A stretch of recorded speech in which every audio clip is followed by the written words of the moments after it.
Assalamualaikum, salam sejahtera. Hari ini selepas saya pergi ke Song tadi, saya pergi ke Kenawit pula. Kita masuk ke Kenawit.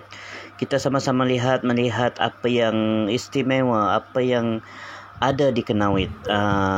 Pengalaman pertama saya masuk ke Kenawit, saya kongsikan bersama anda semua.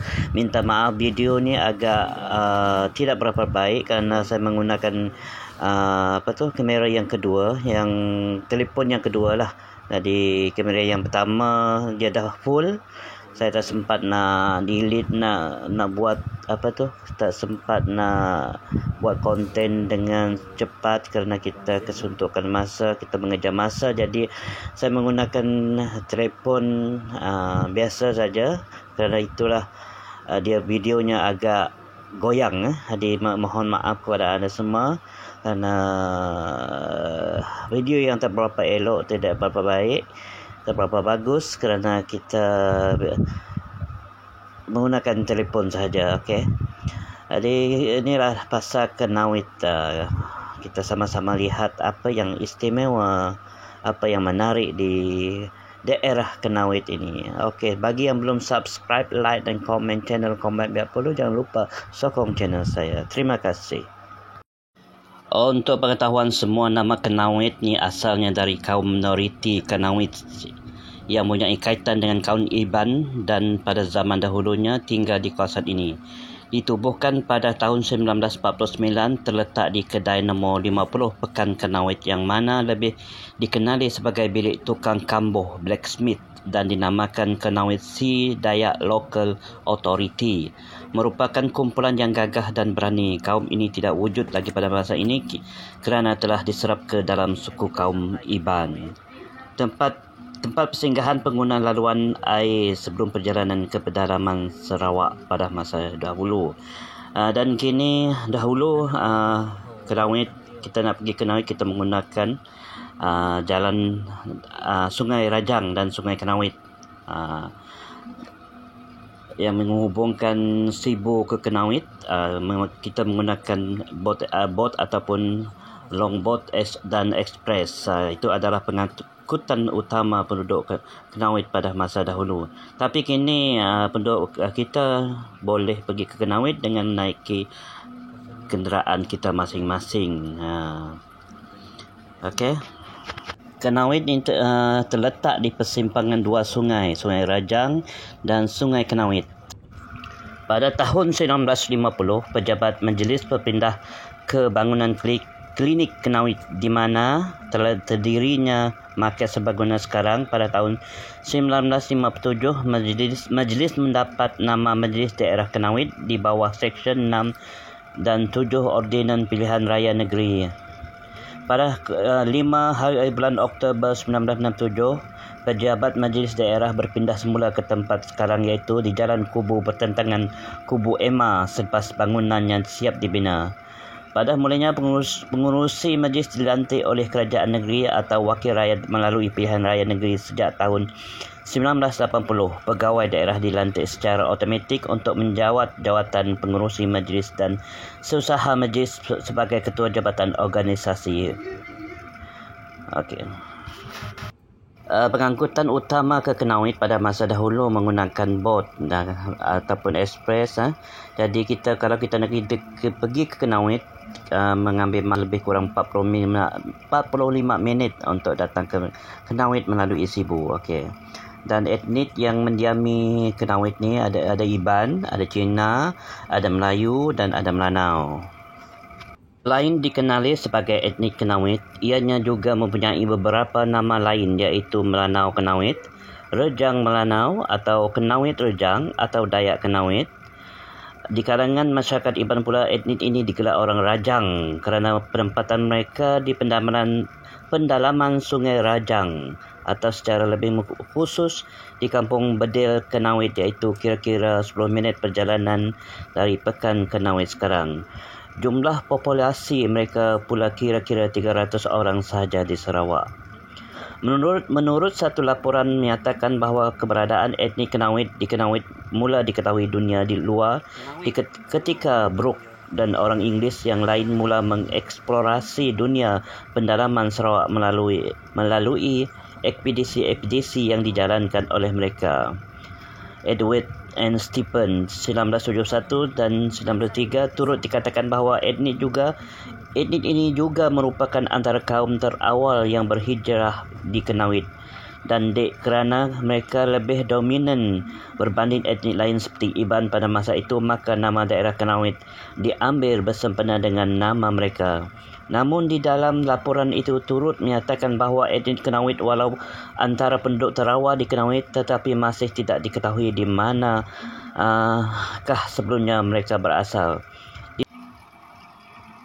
Okey, sekarang kita berada di Tugu Pahlawan daerah Kanawit. Tugu ini dibina untuk memperingati jasa anggota polis dan tentera Malaysia yang terkorban semasa pertempuran dengan penganas komunis. Sesungguhnya pengorbanan dan jasa pahlawan negara harus dihormati dan dihargai sepanjang zaman. Oleh kerana itu, tugu ini dibina di Kanawit yang senarai nama border Scott yang terkorban di pendam hungkang Sungai Ngemih Kanawit pada tahun 27 hari bulan 8 1970, dan senarai nama yang terkorban kita dapat lihat di tugu tersebut tadi. Okey, kita terus memantau melihat dataran yang meletakkan Tugu Pahlawan di Kanawit ni. Beginilah keadaannya, agak tak dijagalah. Tapak tugunya kita lihat, pemandangan di kawasan ni banyak yang dah rosak, banyak yang tak dibersih.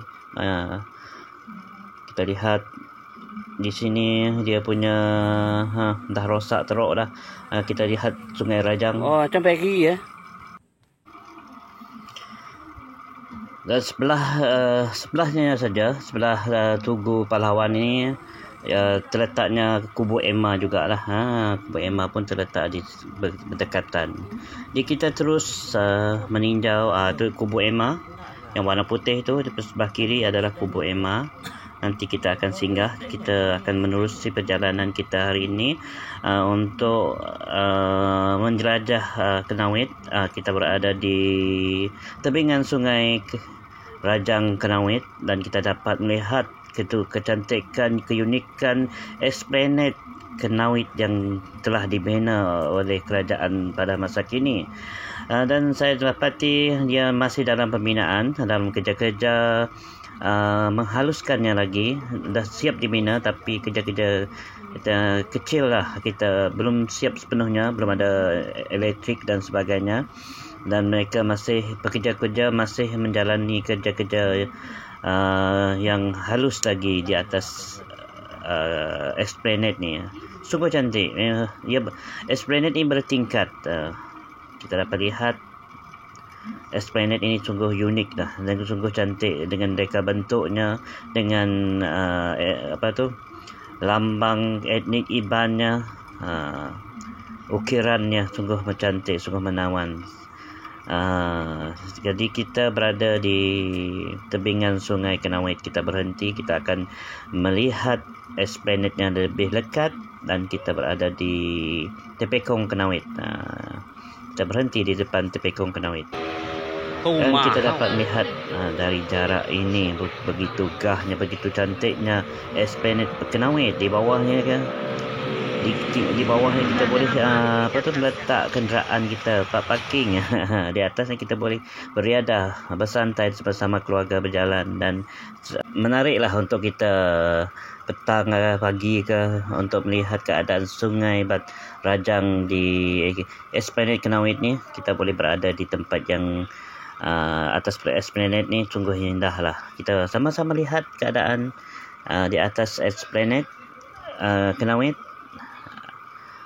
Kita dapat melihat dari arah atas. Kita jalan, kita menyusuri terus tebingan Sungai Kanawit melalui esplanade yang baru siap dibina ni lah. Walaupun masih ada kerja-kerja halus yang perlu mereka atur, mereka kemas kini kan. Masih ada pekerja-pekerja Indonesia pun saya rasa ada sana. melalui percakapan mereka saya dapat ada pekerja-pekerja dari luar negara, iaitu rakan kita dari Indonesia bekerja di Kerawit ni telah menyiapkan pembinaan Esplanade Kerawit ni. Ini adalah wap lama. Ini adalah jeti ataupun dermaga lama di Kerawit, masih diguna pakai sampai sekarang. Jadi kita terus menyusuri Esplanade, kita dapat lihat ukiran di tiang utama Esplanade ini sungguh cantik, sungguh menarik. Ukiran Etni Iban.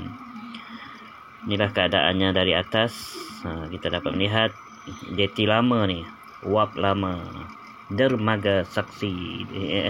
Ni kita dapat lihat kecantikan Mesjid Kerawit.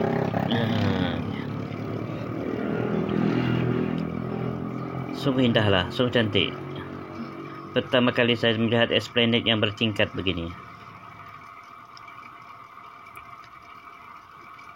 Kalau kita kaki kepancing, boleh pancing kat sini. Sungguh mana-mana kita boleh tikam kail kita, dari atas, dari bawah, dari dermaga tu tadi. Best lah tempat ni. Kita terus menyusuri sampai ke hujung, dan di hujung sana kita Kubu Emma lah. Kubu Emma di sana. Apa yang menarik Kubu Emma? Kubu Emma.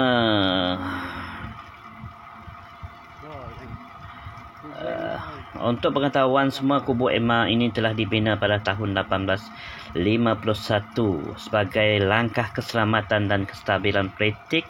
James Brooke telah membina sebuah kubu di atas bukit kecil dan menghala ke arah Sungai Rajang, dinamakan Kubu Emma bagi menghalang perjuangan Sharif Mansur masyhur menentang pemerintahan keluarga Brooke pada masa itu. Sebab itu Kubu Emma dibina di tebingan Sungai Rajang ini. Okey, kita lihat Kubu Emma dibina tahun 1851.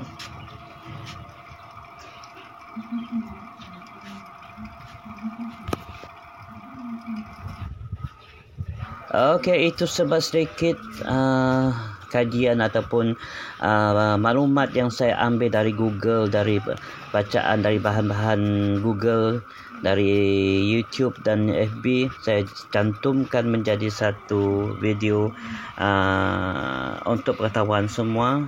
Okey, jadi itu saja dari saya. Kita terus menyusuri Sungai Rajang ni di atas Esplanade, dan kita akan kembali ke Sibu selepas ini. Dia pekerja-pekerja yang membuat kerja-kerja halus tadi. Jadi kita, bagi yang belum subscribe, like dan komen channel saya Komplain Biar Puluh, jangan lupa sokong channel saya.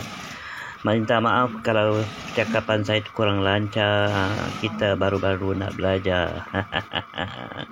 Tak apa, janji kita dah sampaikan apa yang kita tahu. Walaupun kita dikenal, apa yang betul, tapi apa yang tak dinamakan betul. Sungai Rejang. Saya merujuk pada Google, saya merujuk yang pada masuk ke dalam tadi ibaratnya Sungai Kerawit. fakta-fakta ataupun kajian-kajian yang telah dibuat oleh pihak-pihak yang telah mengeluarkan fakta tersebut dalam Google, YouTube dan FB pun ada. Saya rujuk untuk pengetahuan semua, saya kongsikan selagi saya mampu buat kongsian. Jadi saya berminat untuk buat kongsian tentang Kerawit pada kali ini. Okey, itu saja dari saya. Sila tonton video saya sampai habis. Terima kasih atas sokongan anda.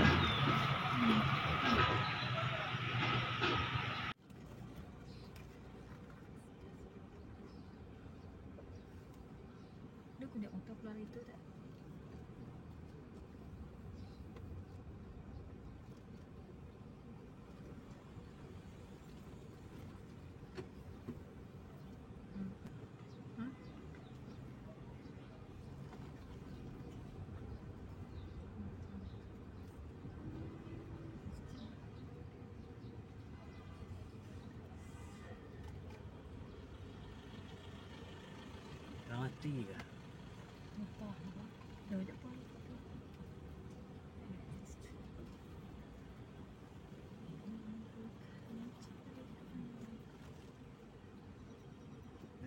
DIY. Song tak ada DIY. Sa kenang itu dah. Sa lagi sok.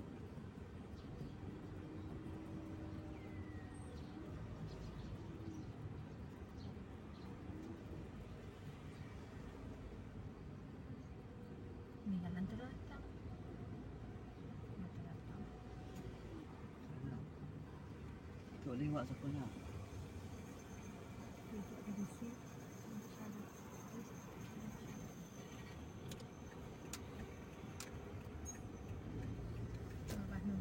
Enggak dah. Dah.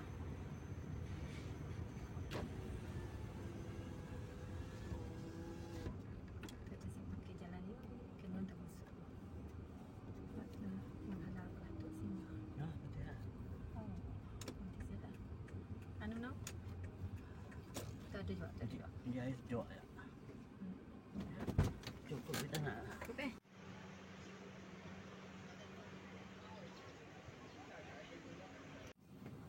Masuk dia kata. Ni dah buat dah. Enggak lah. Yang lu lurus ke sini macam meja ya. Tak tu. Dia baik teruk. Mesti kau santuk pun. Kalau dia pun di semiaga. Alam kita ini.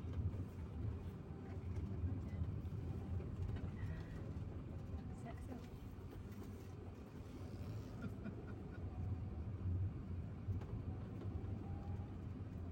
Dia jalan kena dah nak. Tak lah. Aku pun tak tahu. Tak ada. Jalan kah? Tunggu sini kah? Sah ni macam sah nama itu. Lepas itu dia ada juga. Sah ada macam. Banyak kat yakin dah.